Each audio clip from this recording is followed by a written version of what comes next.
Jutaan umat Islam berhimpun di Mekah dan Madinah ketika Ramadan. Di Baitul Maqdis pula, warga Palestin berpusu-pusu ke Masjidil Aqsa.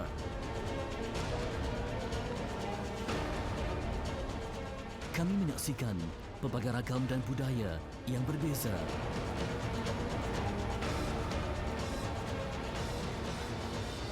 Di sebalik perbezaan itu, kami bersatu dalam ibadah di bulan yang mulia.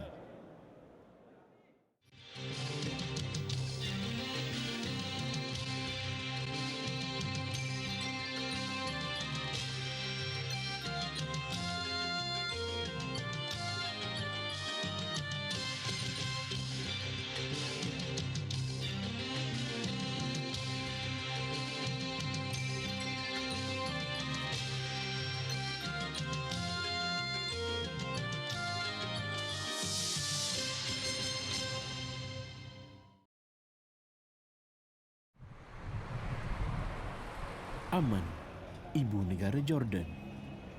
Sepanjang Ramadan, bandar ini agak lengang di sebelah pagi, tetapi berubah menjadi rancak selepas asar. Bandar Amman dihuni lebih 3 juta orang. 90% daripadanya beragama Islam. Mereka mengamalkan mazhab Syafi'i dan mazhab Hanafi. Saya masih berada di ibu negara Jordan ini bagi mendapatkan surat kebenaran memasuki Palestin. Tetapi hingga saat ini surat kebenaran itu masih belum diperolehi. Akhirnya saya dibawa meninjau budaya penduduk tempatan yang sama dengan umat Islam seluruh dunia, iaitu membeli buah tamar. Saya bertemu dengan seorang pengimport buah tamar, Haji Azamuddin, 72 tahun. Menurut Haji Azamuddin, kurma terbaik ialah jenis ajwa yang diimport dari Madinah. اللي هي تمر العجوة. هذه العجوة اللي سيدنا محمد صلى الله عليه وسلم هو زرعه بيده الشريفة. وهذا التمر العجوة له خصوصية خاصة عن التمور الأخرى.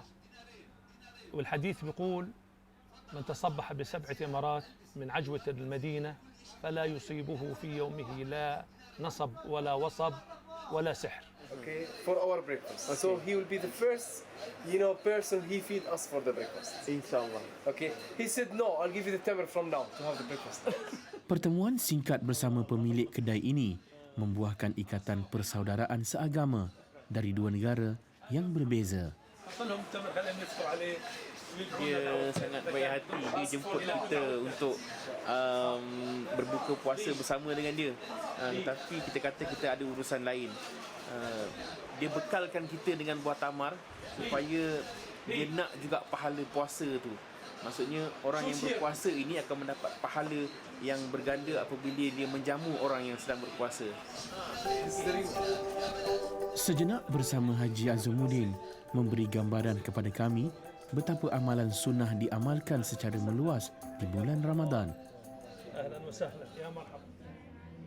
Malah, kemuliaan hati Haji Azamuddin juga menarik minat saya untuk meninjau bagaimana penghuni kota Amman berbuka puasa di masjid, seterusnya menunaikan solat tarawih.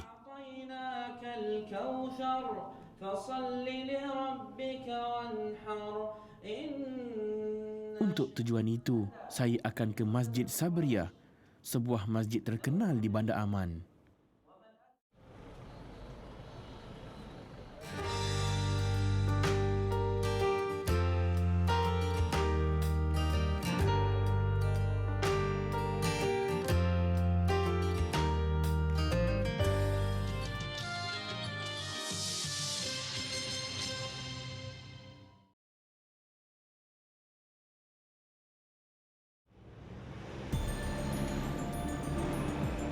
Sebuah masjid di tengah Bandar Amman menarik perhatian saya. Masjid Sabriyah Al-Khatib mula dibina pada tahun 2004 dan siap sepenuhnya pada penghujung 2006. Saya dimaklumkan Masjid Sabriyah dibina oleh seorang hamba Allah yang mewakafkan hartanya sebelum meninggal dunia.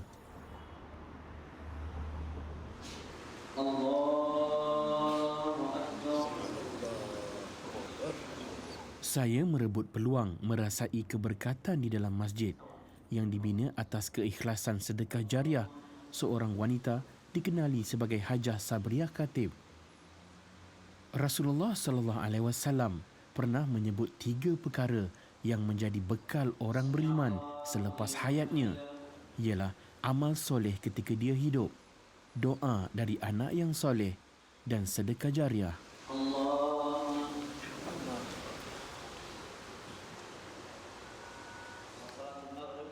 Semoga pahala sedekah jariah hamba Allah yang dikenali sebagai Hajah Sabriah itu berpanjangan kerana masjid ini sentiasa diimarahkan, lebih-lebih lagi ketika bulan Ramadan. Sebaik selesai solat asar berjemaah, tazkirah atau ceramah ringkas disampaikan oleh imam yang juga nazir masjid ini. يسمى شهر رمضان في الأرض المقدسة أو في الأراضي المقدسة، وسيكون التصوير في الأردن وفلسطين. وهذا المسجد مسجد حاج السعودي الحقيقي سيكون يقول النبي صلى الله عليه وسلم فجمع الغنائم. هذا النبي جمع الغنائم. Mahmud Awad Al-Fawri, imam utama di masjid ini. Dia dan ahli keluarganya diamanahkan mengurus Masjid Sabriah. Memulakan pengajian Al-Quran di Universiti Islam Jordan pada tahun 2004. Dia kemudiannya melanjutkan pengajian di peringkat sarjana di Universiti Islam Sudan pada tahun 2008 dalam bidang tafsir Al-Quran.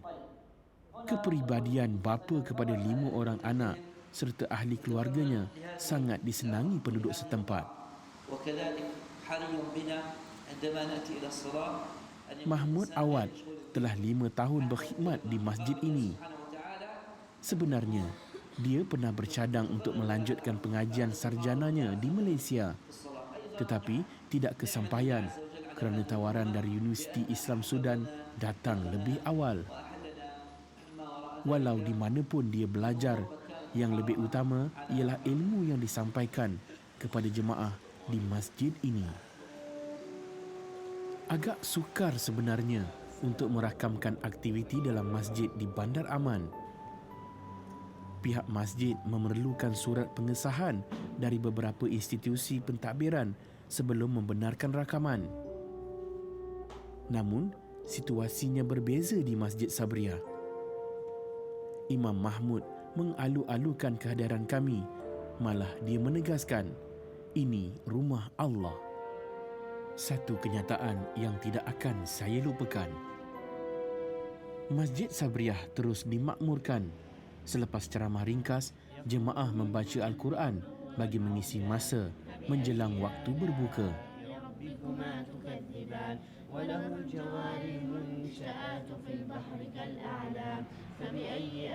Begitu juga dengan golongan mudanya.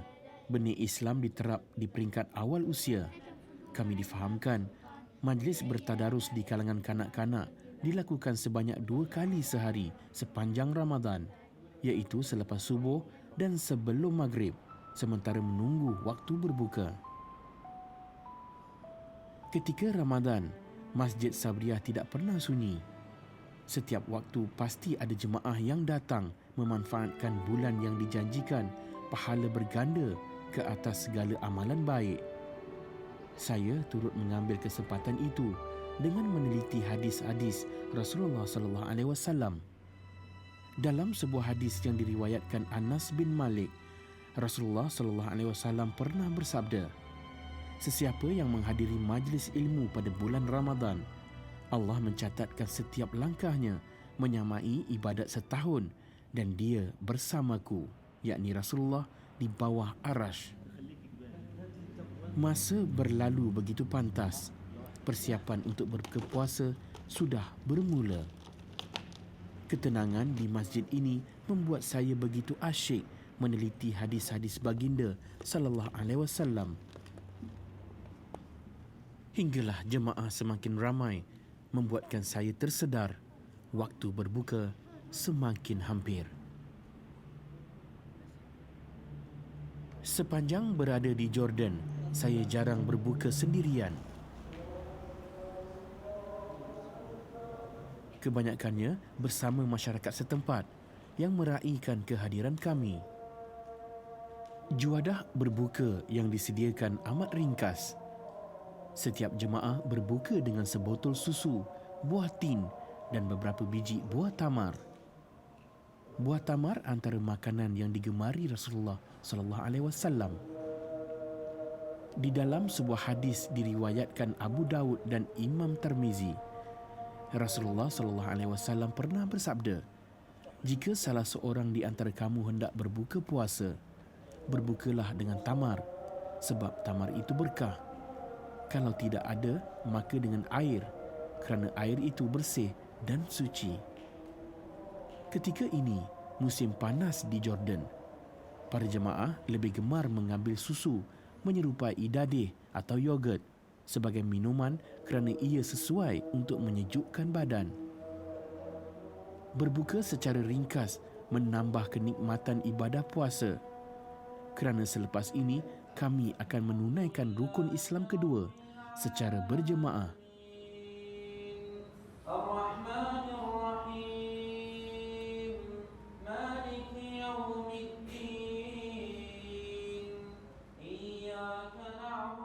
Menyegerakan berbuka seperti dianjurkan Rasulullah sallallahu alaihi wasallam mengandungi pelbagai hikmah.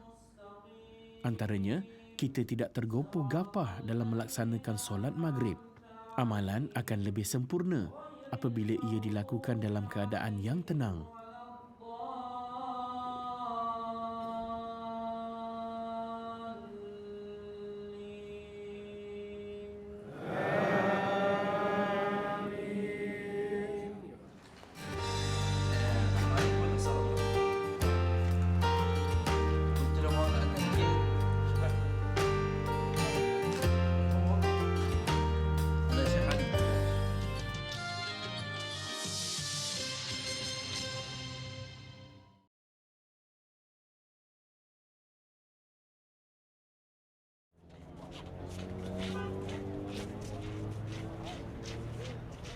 Sebaik selesai solat maghrib, jemaah bersurai, pulang ke rumah atau ke kedai berhampiran untuk mengambil makanan yang lebih berat.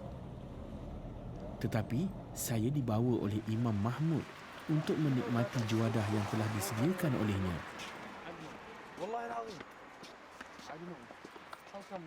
I stepped here for more than one. Murah rezeki kami sebenarnya. Hari-hari dia makan kat masjid. Yeah, smell the tea. Imam Mahmud telah membuat persiapan awal untuk kami. Biasa mesti ada makanan macam mansaf. Ini lebih kurang dapat. Apabila hidangan dibuka, bukan mansaf yang dihidangkan, sebaliknya nasi berempah dan ayam bakar.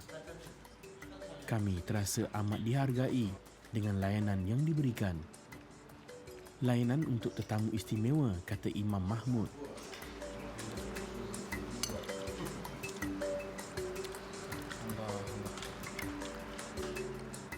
Saya teringat kepada sebuah hadis yang diriwayatkan oleh Imam Tirmizi.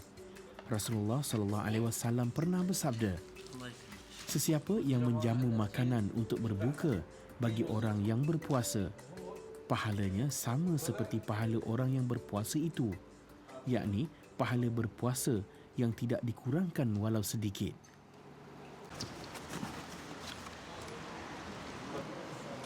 Sementara itu, di Dewan Solat, air untuk jemaah yang akan menunaikan solat tarawih sedang diatur.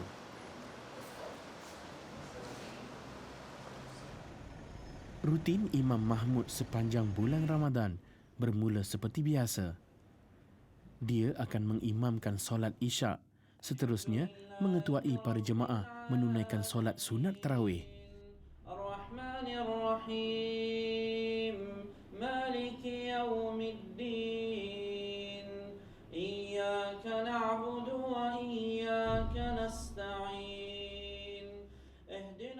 Solat tarawih di Masjid Sabriyah dilakukan sebanyak 8 rakaat sahaja. Solat tarawih adalah sunat muakkad. Ia sangat dituntut di dalam Islam.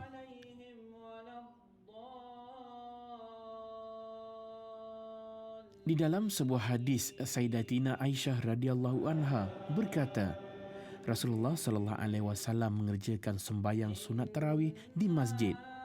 Kemudian ramai sahabat-sahabat yang mengikutnya.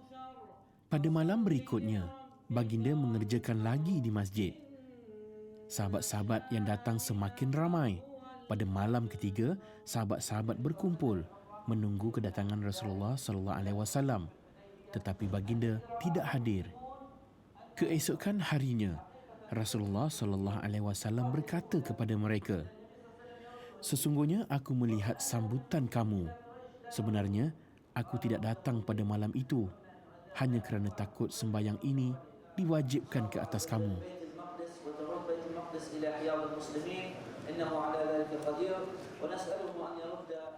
Selepas menyempurnakan 4 rakaat tarawih, Imam Mahmud menyampaikan ceramah ringkas.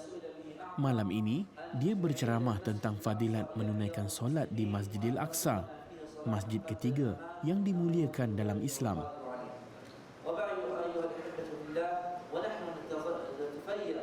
Selain itu, Imam Mahmud juga menerangkan Rasulullah sallallahu alaihi wasallam melakukan solat tarawih di masjid dan juga di rumah baginda. Antara pengajaran daripada perbuatan Rasulullah sallallahu alaihi wasallam itu, umat baginda diberi pilihan agar dapat menunaikan solat tarawih walau di mana pun mereka berada. Dalam sebuah hadis yang diriwayatkan oleh Imam Muslim bermaksud, sesiapa yang mengerjakan qiyamul Ramadan semata-mata kerana iman dan mengharapkan ganjaran dari Allah, maka diampuni dosa-dosanya yang lalu. Saya bersyukur diberi kesempatan menimba pengalaman berbuka dan menunaikan solat tarawih di Masjid Sabriah Al-Khatib, masjid yang dibangunkan atas sedekah jariah.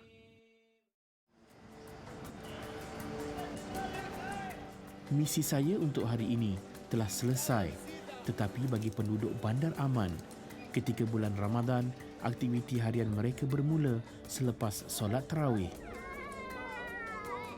Mereka keluar beramai-ramai membeli keperluan untuk menyambut kehadiran Syawal dari peniaga-peniaga di tepi jalan. Persiapan awal mereka membuatkan Bandar Aman meriah di waktu malam. Di sebalik kemeriahan menyambut Syawal, saya semakin gusar. Apakah hasrat memasuki Palestin untuk meraihkan Aidilfitri di sana akan menjadi kenyataan?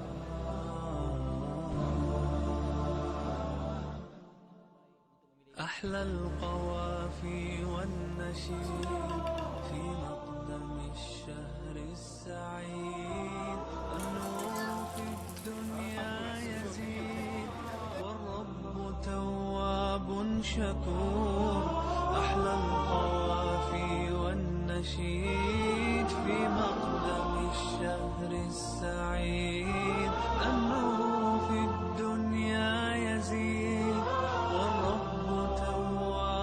شكور والرب تواب شكور رمضان